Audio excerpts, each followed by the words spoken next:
vital pieces of information yan. Ayun, no, puro doon daw sa affidavit, ano, kasi siguro wala pang naituturo dito kung ano ang gagawin ni Joby Kerwin Espinosa. Actually, pati si Joby Espinido, tinuro na po etong si Bato de la Rosa. Di ba doon po sa Senate hearing, naalala niyo po ba yon? Tinuro ni Espinido etong si Bato de la Rosa at eto po, nag-deny naman agad si Bato. Ito po yun. Sa ating po ngayon StreamYard, si Senador Bato de la Rosa sa isa po napaka-importanting issue na kanya pong kinakailangan na tugunan at sagutin this morning. Senator, good morning po, sir. Good morning sa iyo, Ted, at DJ Chacha, sa ating mga taga-subaybay. Good morning. Kamusta po yung tulog kagabi? Sarap naman natulog, Ted. Masarap naman. Okay, good for you, sir, kasi kahapon po kayo ang laman ng mga usap-usapan dahil kayo ang starring, isa sa mga starring dito po sa naging testimonya nito pong si Espinido.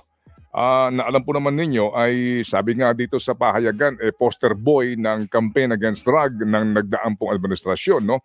Si Police Colonel Joby Espinido. Ito ho muna, inyo na hubang napakinggan na i-playback ang kanyang testimonya kahapon sa Quad Committee sa Kamara? Hindi lahat, Ted, hindi lahat, pero merong pinasa sa akin ng mga video, pinakinggan ko. Okay. Kayo daw po ang protector ng mga Espinosa. Bago po itong ilang pa mga issue at sinasabi niya na tinago niyo ito nung mahuli nga at sinasabi ho din niya kaya siya ipinatapon doon sa Osamis kasi nga mukhang may balak sa kanya na masama kasi nga po ang kanyang aligasyon, kayo daw po ang protector nitong si Kerwin Espinosa. Nako sir, Ted, itataya ko yung buong buhay ko pati pamilya ko kung totoo yung sinasabi niya. Paano ako maging protector na ako nga ang nagpapa-implement ng war on drugs, ako nga ang CPNP, ako ang maging protector. Paano niya masasabi yan? Anong rason? Bakit niya sabihin na protector ako? Ang very clear, Ted, kung ikasama ng loob niya, ganito yun unang-una, kaya ko siya ginawang chief of police sa Albuera dahil nung nanalo si Pangulong Duterte, hindi pa siya nakaupo as president. Meron pumunta doon ng mga tao galing sa Albuera. Kasama doon yung, hindi ko alam kung incumbent or former mayor de la Serna. Pumunta kay President Duterte at humingi ng tulong na, sir, sana sir, ma-address mo yung problema sa droga namin sa Albuera. So, tinawag ako ni President Duterte, pinuntahan ko siya, at nandoon itong mga tao na ito, pinakausap sa akin. Sabi ni President Duterte, ikaw na bahala itong mga tao na ito, may problema sa Albuera. Sabi ko, anong nyo? So, yun nga, droga. So, sir, sabi na, sir, meron kami sanang pakiusap sa inyo na kung pwede itong tao gawin yung chief of police doon. Kasi lalaban talaga ito at matino ito na tao. Sabadista ito, sir. Matino. So, sabi ko, sino yan? Major ba yun? Captain pa si Espinido noon. O sige, ilagay natin. Kung pag-upo namin, i-assign ko yan doon. So, yun nga, tinawagan niya ng mayor, si Espinido, binigyan ang cellphone sa akin. Sabi ko, Espinido, si Juan ito, si General Bato ito, gawin kitang chief of police sa Albuera para i-address mo yung problema sa droga doon, banggain mo yung Espinosa drug group at linisin mo yung Albuera sa droga. Sabi niya, yes sir. So, yun na, nangyari. Tapos, nung nandoon siya sa Albuera, maganda na ang performance niya. Dahil sa kanya, lumaya si Kerwin Espinosa, nagtago sa abroad, at yung ama ay pumunta sa akin sa krami, nag-surrender. So yun, nag-surrender. Sabi ko, bumalik ka doon sa, harapin mo yung kaso mo, bumalik ka doon sa Albuera. Ngayon, Espinido, ganamit namin intelligence na monitor na doon may mga OFW na tumulong sa atin na malocate si Kerwin Espinosa sa Dubai.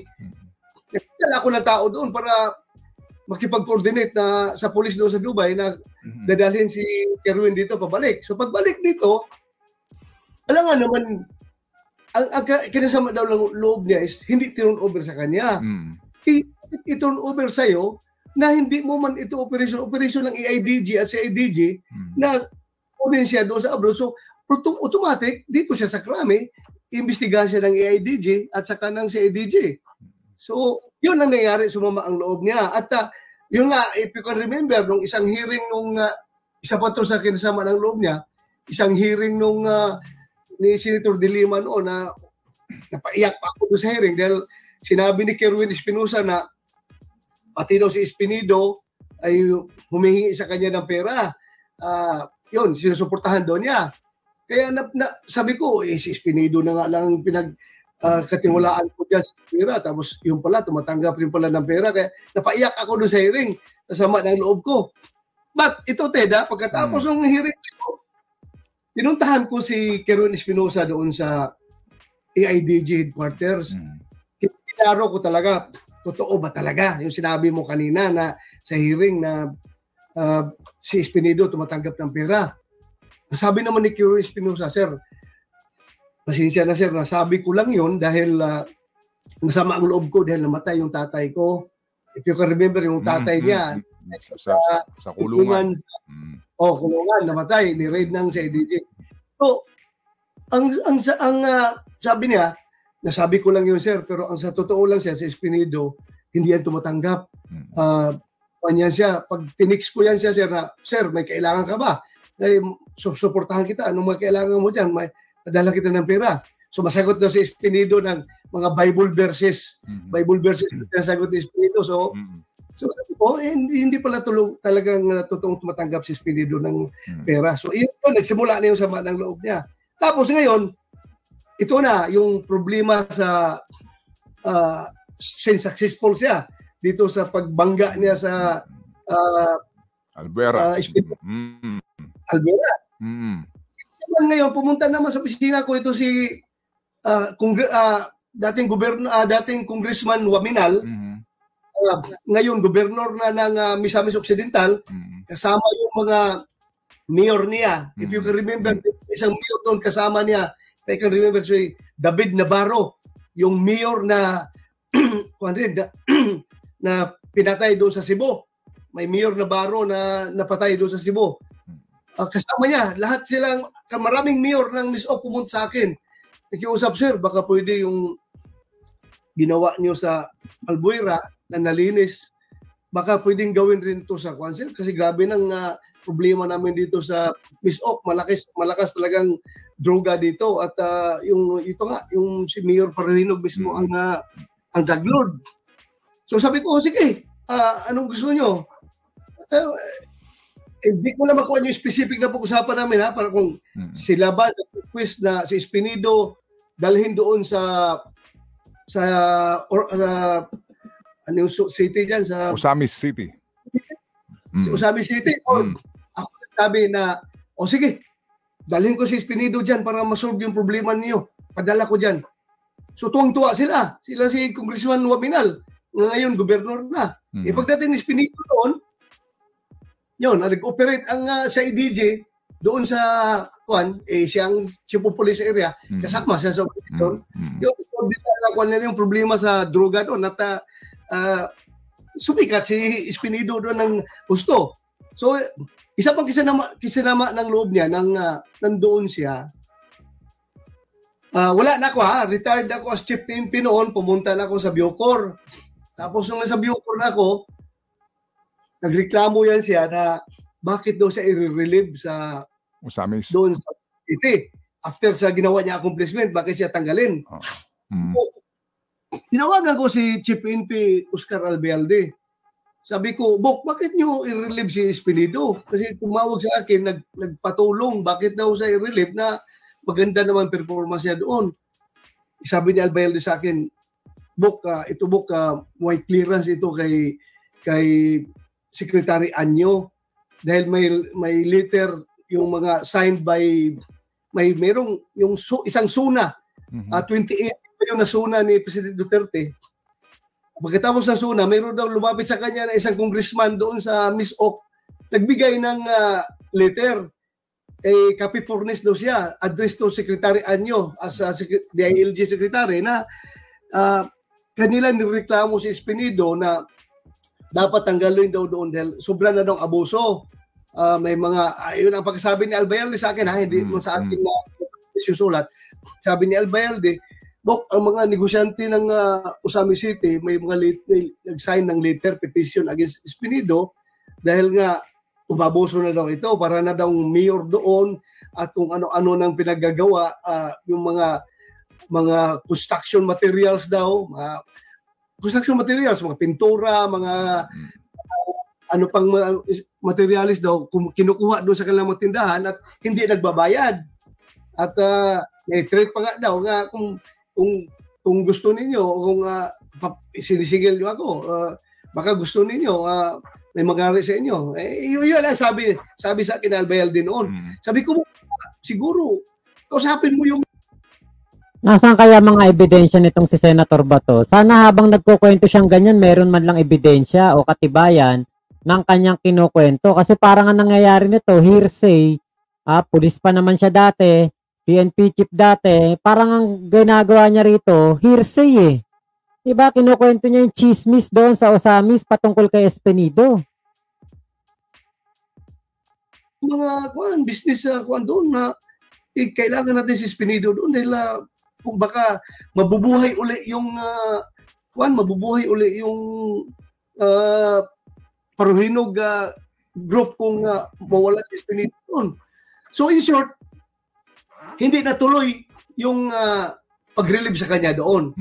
Hindi pag-relieve sa kanya doon. Tapos ngayon, mayroon na naman siya binanggit na bakit daw siya sinama sa watchlist daw, mayroong derogatory report doon sa DI sa kanya, gano'n. Wala ako doon dahil during my time, upo ko, wala akong alam na derogatory report laban sa kanya, kaya ko siya nilagay doon sa Albuera. So yun po ang istoryated na... Opo. So ngayon sir, may mga binabanggit pa siya, no? Ito'y laman po naman ng balita na yung instruction na although hindi ko naman narinig actual na sinasabing pagpapatayin mo yung mga drug suspect na yan, pero yun daw po mga wordings na ginagamit, kumbaga paglilinis o mga ganon, ay understood na kapag naandong ka sa listahan na sa drug watch list, dapat kang patayin. At the same time po daw, may reward na ibinibigay. Nabanggit nga din po daw yung pangalan po ni Senator Bongo. Opo, dito. So, doon po sa instruction daw po na pagpapatayin itong mga nasa listahan ng drug watch list na ito at maging yung sinasabing reward sa bawat papatay na suspect. Ako, Tedo, honest to God. Kung si Espinido ay ginagamit niya yung Biblia sa lahat ng kanyang mga sinasabi. Ako naman, hindi ako gumagamit ng Biblia. Ako lang, honest to God. Never ako nagbigay ng instruction sa kanya na patayin sinong dapat patayin, gano'n. Never ako nagbigay ng instruction. May very, very clear instructions to him. Pagpadala ko sa kanya sa Albuera at pagpadala ko sa kanya doon sa Osamis is very clear. Banggain mo, punta ka doon sa Albuera, banggain mo ang Espinosa Drug Syndicate at linisin mo yung Albuera sa droga. Wala akong specific instruction na patayin si ganito, ganon.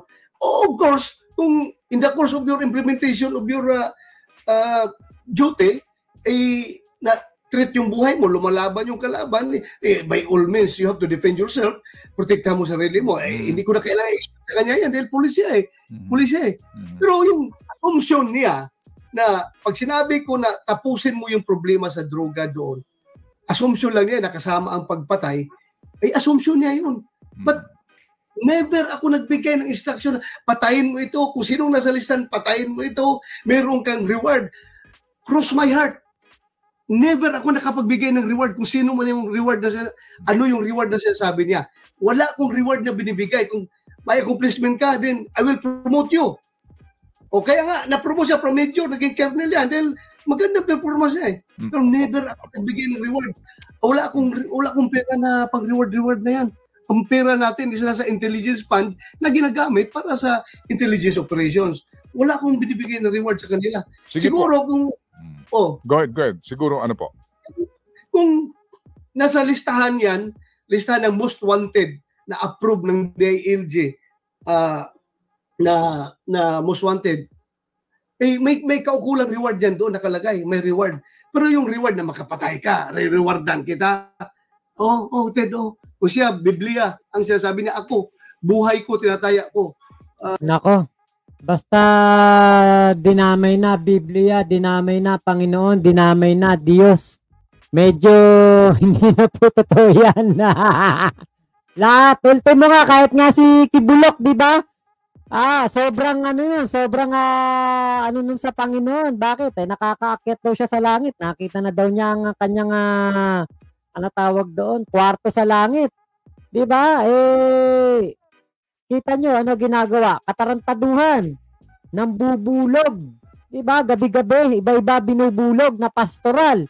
Binigay pa yung iba kay Digong. Naku, Senator Bato, hindi na kami maniniwala dyan sa mga ganyan mo. Mga hope to die ka pa na yung ganyan.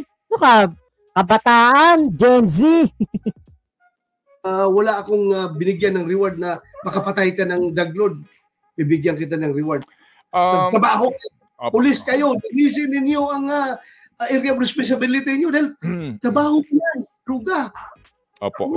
Senator, kayo ba pwedeng mapakiusapan? After all, ito binabanggit naman ng mga miyembro po ng Quad Committee na ito, mga chairman dito, na to confront the Espinido dito sa kanilang ginagawang hearing para po at least magkaharapan kayo at masabi mo ang mga sinasabi mo ngayon sa kanya. Well, it doesn't need a quadcom to clear myself. Sabihin ko sa'yo. It doesn't need a quadcom to clear myself. I am very consistent. Sabi ko nga, hindi ako mag-attend sa kanilang hearing. Hindi ako mag-attend sa kanilang hearing. Whatever the reasons behind, alam niyo yan. Alam na yung ayaw ko mag-attend dyan sa kanilang quadcom. Pasensya na kayo. Kayo, mga kaibigan ko, kayo mga congressman. Kaibigan ko lahat dyan. Si Ace Barbers, yung apat na kanyan, malaking respeto ko sa kanila. Pero pasensya na. I don't want to become the president in violating the interparliamentary courtesy. Sana maintindihan niyo. Opo. Senator, ito ayaw mo lang umattend kasi maraming mabubuking. Ito ay sinumpa ang salaysay ni Colonel Espinido, and ito po ang kanya ngayong itong pinagbabasihan din ng mga kongresista sa kanilang pagtatanong. Sinumpa ang salaysay po ito. Anong balak niyo gawin ngayon? Dito po sa kanyang mga ipinahayag na ito under oath.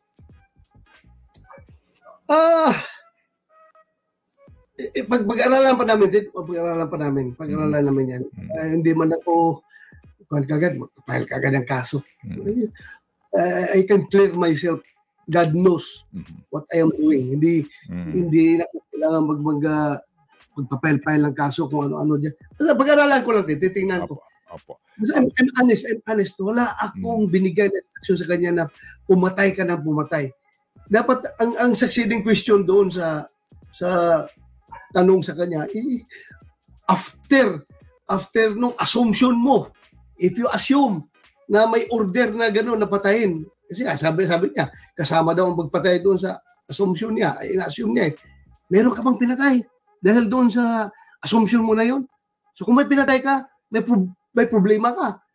Pulis ka, tapos papatay ka ng tao in cold blood, ay may problema ka kung gano'n ka na pulis. Basta ako as commander, gusto lang ipitin as the chief PNP kasi gusto lang ikunik kay President Duterte itong lahat ng problema. I am open. Wow. Wala ako tinatago. Ever since day one of my becoming the chief PNP, transparent ko ako. Kahit sinong media dyan magtanong sa akin, sinasagot ko. Wala akong tinatago. Opo. Senator, sir, ano ho bang naisip yung dahilan dito po sa paglantad ngayon ni Colonel Espinido? may mga tao na nag-recruit sa kanila, na gumawa ng mga statement na ganito, mag-affidavit ng ganito, ganon. Alam naman natin yan. Hindi nalalantad yan kung walang mag-recruit yan, walang mag-imbita sa kanya. Hindi ba pupunta dyan?